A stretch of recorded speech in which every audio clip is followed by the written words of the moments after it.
Thanks, Bob. Delighted to be on your Zoom, uh, and to delighted to have a chance to speak about my book. My publicist at Simon and Schuster will be delighted that I'm still trying to sell books 2 years after it came out. Uh, it's tempting for Americans of both parties, especially young ones who lack the perspective of time, to see American foreign policy dumpster fires as something new. Guess what? It's not. Uh, I was a witness to history during the last days of the Vietnam War, when hundreds of thousands of Vietnamese were at risk of torture and death because of their collaboration with Americans or their employment by American companies. At age 27, I was the last manager of the Chase Manhattan Bank's Saigon branch. In fact, I was the last American at that office. Saigon, by the way, has now been renamed Ho Chi Minh City. My mission, the mission that the bank gave me, was to keep the branch open as long as possible and to evacuate the senior staff if possible. Uh, I didn't have a game plan. I didn't have a playbook. Uh, they didn't tell me how to do it. Just use your street smarts and the Chase Manhattan logo on your business card ought to do the rest.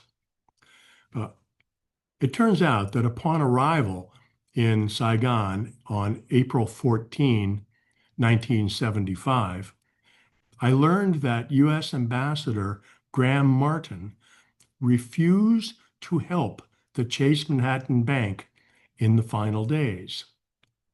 He refused to allow us to evacuate our vulnerable Vietnamese employees because it was against local law.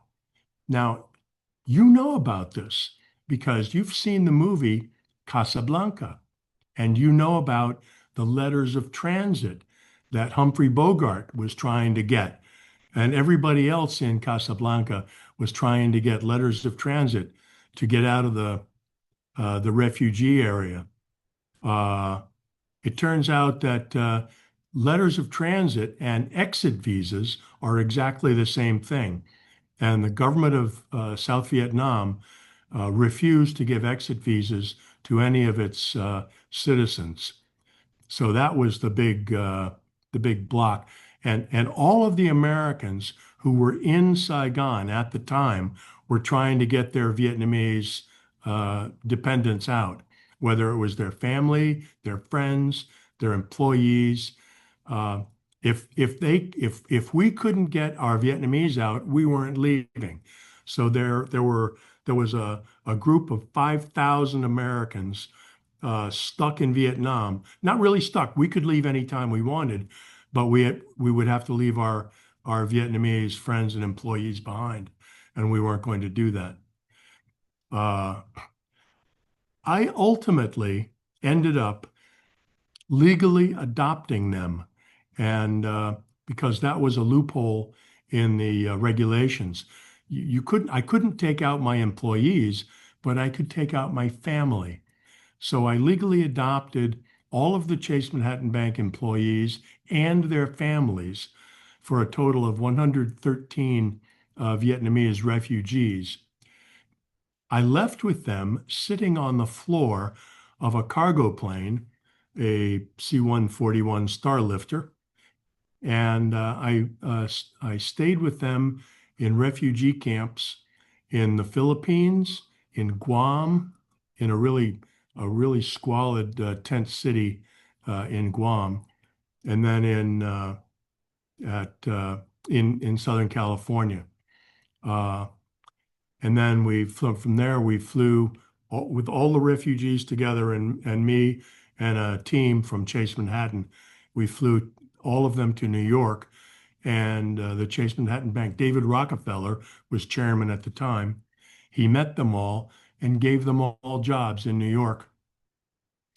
And then I flew back to Bangkok, where Chase had me assigned, and I worked there 2 years. I worked in Hong Kong for 4 years, and then end up staying with Chase for another 17, and then going on to other banks.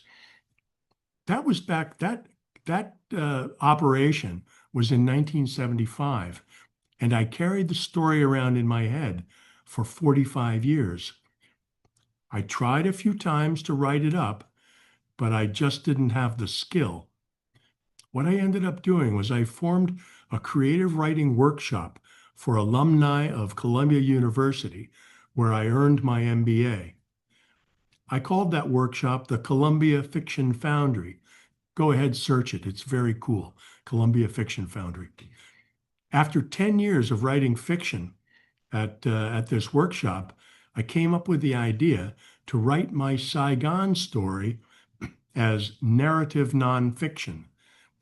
It's a clever genre using the craft of fiction to write true stories. It was perfect for my story, and it was perfect for me as a writer. Uh, I found a literary agent by comparing the theme in my book to the themes that literary agents had represented in the books that they'd represented. The theme that I picked from my book that I wanted to find comparables for in other books was ordinary guy faces extraordinary circumstances and rises to the occasion. That's my whole story. So I looked for books that had recently been published that had that vaguely fit that theme. And I found Laurie Abkemeyer at D. Fiore and Company, and she signed me right away. She was halfway through the book, and she called me up and said, "I'm only halfway through, but I want to be your agent, and I know who I'm going to sell it to." And then she helped me edit it, and then a year later, she'd sold it to the vice president in charge of editing at Simon and Schuster, Bob Bender, who's subsequently retired. But it was a success story that started with just a 27-year-old kid, overgrown kid, being sent into a war zone to close up the Chase Manhattan Bank's branch in Vietnam in 1975. It's a hell of a story, and it makes a hell of a book.